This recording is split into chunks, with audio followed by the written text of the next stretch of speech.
Bonjour, toujours dans le cadre du premier chapitre de la quatrième unité. Aujourd'hui, on va entamer la troisième partie.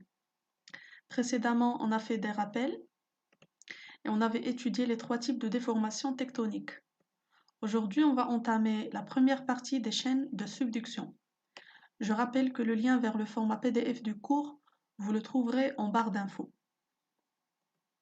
On va commencer par des rappels à propos de la structure interne de la Terre. Comme vous voyez sur la figure ici, la structure interne de la Terre est formée de plusieurs couches concentriques. On va partir de la périphérie vers le centre. Et la couche la plus superficielle, c'est la croûte. On a deux types de croûtes. Comme vous voyez ici en rose, on a la croûte continentale et on a la croûte océanique. Donc en général, la croûte, elle est solide, elle est formée de roches solides. La croûte continentale est formée de granit, alors que la couche océanique est formée de basalte. La deuxième différence entre les deux croûtes, c'est la densité. Donc ici, pour la croûte continentale, elle est égale à 2,7, alors que pour la croûte océanique, la densité est de 3,2. Donc la croûte océanique, elle est plus dense et donc son poids sera plus important. Par la suite vient le manteau supérieur, après le manteau inférieur. Donc le manteau inférieur, il est solide, alors que le manteau supérieur, il est plus ou moins plastique. Plastique, c'est-à-dire lédine. Donc la particularité du manteau supérieur, c'est que la partie supérieure de ce manteau supérieur, elle est solide, la partie en vert ici, elle est solide, elle est en liaison avec la croûte, et la partie inférieure du manteau supérieur, elle est plastique. L'édine, plastique, ça ressemble un peu à la forme de la pâte. C'est-à-dire que les matériaux qui sont au niveau de ce manteau supérieur ont la capacité de se déformer sans se rompre. Par la suite, on va trouver le noyau externe, puis le noyau interne, au centre. Pour la discontinuité entre les couches, ils sont représentés ici en rouge. Donc la première discontinuité qui va séparer la croûte du manteau supérieur, c'est la discontinuité de Moreau. Celle qui va séparer le manteau inférieur du noyau externe, c'est la continuité de Gutenberg. Et celle qui va séparer le noyau externe du noyau interne, c'est la discontinuité de Lehmann. Donc ce sont des notions que vous avez étudiées normalement en deuxième année collégiale. Là, les termes que nous allons utiliser fréquemment lors de l'étude des chaînes de montagne. On a la lithosphère que vous voyez ici en haut. Donc la lithosphère, c'est l'ensemble de la croûte océanique ou continentale avec la partie supérieure du manteau supérieur. Donc la somme des deux, ça va former la lithosphère. Et en bas, on va trouver la sténosphère. Donc la sténosphère est formée uniquement de la partie inférieure du manteau supérieur. Et là, je note que vous devez recopier cette partie sur votre polycopier. Alors là, le premier type de chaîne de montagne avec lequel on va commencer, ce sont les chaînes de subduction. C'est l'Asil Tamr. Alors on a donc en trois les caractéristiques des chaînes de subduction et les conditions de leur formation. Et on va prendre comme exemple la cordillère des Andes, Silsilat Jibal el-Andiz. Et on va voir un ensemble de caractéristiques de ces chaînes de montagne. Alors là, on va commencer par les caractéristiques structurales, géophysiques et géographiques. Sur la première figure, vous avez l'emplacement géographique et les caractéristiques de la cordillère des Andes. Alors là, comme vous voyez, cette chaîne de montagnes est localisée au niveau de la côte occidentale de l'Amérique du Sud. Voilà. Et juste en face, au niveau de l'océan, on voit la fosse océanique. Ici, la ligne en bleu, ça représente un ensemble de fosses océaniques, Hufar Muhitiya. Et là, on a fosse de Pérou, Chili, donc ça dépend du pays qui est en face. Là, la même chose, on a le continent sud-américain, la chaîne des Andes ici en gris. Là, ils ont noté les foyers sismiques comme symbole ici, ils ont donné des petites étoiles. Et pour les volcans, ce signe-là. Alors, Ce qu'on observe ici, c'est que pour les séismes, par exemple, ils sont localisés uniquement au niveau de la chaîne des montagnes. On ne va pas les trouver ailleurs sur le continent. Même chose pour les volcans. Voilà, comme vous voyez, les volcans sont aussi localisés au niveau de la chaîne de montagnes. Donc là, on peut dire qu'il y a une relation entre les chaînes de montagnes ici et les séismes et les volcans. Du coup, on va appeler cette marge, الحافة, une marge active, حافة نشطة. Pourquoi active? Eh bien justement parce qu'elle est riche en caractérisée par la présence de séismes et de volcans. Alors là, comme d'habitude, vous allez recopier les informations qui se rapportent à cette première figure. Et là, on passe aux données géophysiques.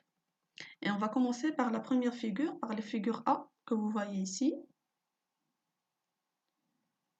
Voilà. Alors, sur la figure A, on a la répartition des foyers sismiques en fonction de la profondeur au niveau de la marge active des Andes. De ce côté, on a l'océan Pacifique, donc la croûte océanique, la plaque de Nazca, et là, on a le domaine continental de l'Amérique du Sud, donc la partie continentale.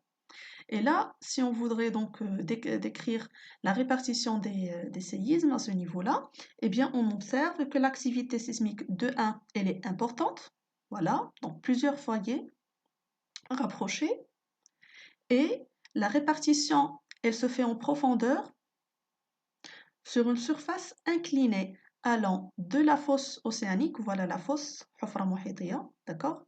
Donc de la fosse océanique s'enfonçant sous le continent, voilà, en profondeur. Et là, ce plan de répartition des séismes, on va lui donner un nom, c'est le plan de Wadati-Benioff. Donc ça serait le nom du géologue qui a découvert donc ce plan. Alors, pour expliquer ce plan incliné et qui s'enfonce en profondeur juste en bas de la cordillère des Andes, on va faire ici un petit saut en avance et on a le schéma suivant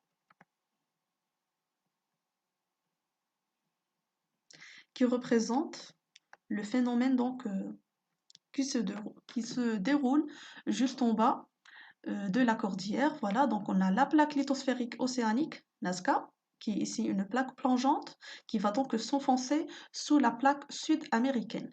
Et comme vous voyez ici, la répartition des foyers sismiques, c'est au niveau de la surface de frottement entre les deux plaques. Et donc c'est ce qui va expliquer les foyers sismiques à ce niveau-là. Maintenant, on passe à la figure B. Donc la figure B représente le modèle des isothermes en zone de subduction. Qu'est-ce que les isothermes? Eh bien, ce sont ces lignes, donc ce sont des lignes théoriques bien sûr, sous la surface de la Terre, et chaque ligne va représenter la température qui règne à une certaine profondeur. Et bien sûr, normalement, tous les points qui appartiennent à une ligne ont la même température. Là, par exemple, pour une profondeur de approximativement 80 km, la température qui correspond à cette profondeur, c'est 800 degrés Celsius. D'accord? À ce niveau-là. Voilà. Donc, si on suit la ligne, on va prendre par exemple un point ici. Voilà. Et un point là. Voilà. Donc là, pour toute cette profondeur, la température, elle est de 800 degrés Celsius. Sauf que, quand on arrive ici au milieu, on voit qu'il y a des anomalies, quelque chose qui est anormal. Ces lignes vont dévier vers le bas, ici, et puis ils vont dévier vers le haut, à ce niveau-là. C'est-à-dire, si je choisis par exemple ce point ici, voilà, alors ces deux points appartiennent à la même ligne, d'accord? Mais normalement, à ce niveau, pour cette profondeur, la température elle est de 800 degrés Celsius. Mais quand je prends ce point-là, sa profondeur elle n'est pas de 90 km. Il est aux alentours de 200 km, c'est-à-dire ce point, il est plus profond. Et normalement, puisqu'il est plus profond, la température elle doit augmenter. D'accord? Mais là, on voit que même en profondeur, la température, elle est de 800 degrés Celsius. Alors là, on va parler d'anomalie négative. Alors, une anomalie négative, c'est une température qui est inférieure à la normale. Voilà. Et là, donc, ça correspond justement à la région de la fosse océanique. Voilà, donc là, c'est le lieu où s'enfonce la plaque océanique sous la croûte océanique sous la croûte continentale. Deuxième type d'anomalie, c'est à ce niveau-là, en dessous du volcan. Voilà, donc si je compare toujours ce point avec les deux points normaux avec lesquels on avait commencé. Donc là, pour cette profondeur, la température, elle est de 800 degrés Celsius. Si je compare la profondeur de ces deux points-là, ce point, il est plus proche de la surface. C'est-à-dire que normalement là, la température, elle doit être plus basse et donc inférieure à 800 degrés Celsius. Sauf que là, on s'approche de la surface, mais la température, elle est élevée. Voilà, donc là, on va parler d'une anomalie, cette fois-ci positive, c'est-à-dire une région qui a une température supérieure à la normale. Et là, comment on va expliquer ceci? Eh bien, justement, voilà ce que vous voyez en haut. Il y a un volcan. Quand on parle de volcan, on parle d'un magma chaud qui se déverse sur les côtés. Et donc, ce magma, il provient justement de là.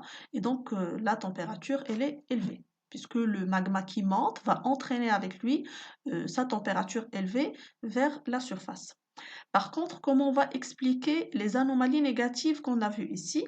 Eh bien, c'est la plaque qui s'enfonce, la plaque océanique qui s'enfonce, et bien sûr, elle est froide, et elle va entraîner avec elle sa température vers le bas. Et donc, c'est ce qui explique ces anomalies négatives.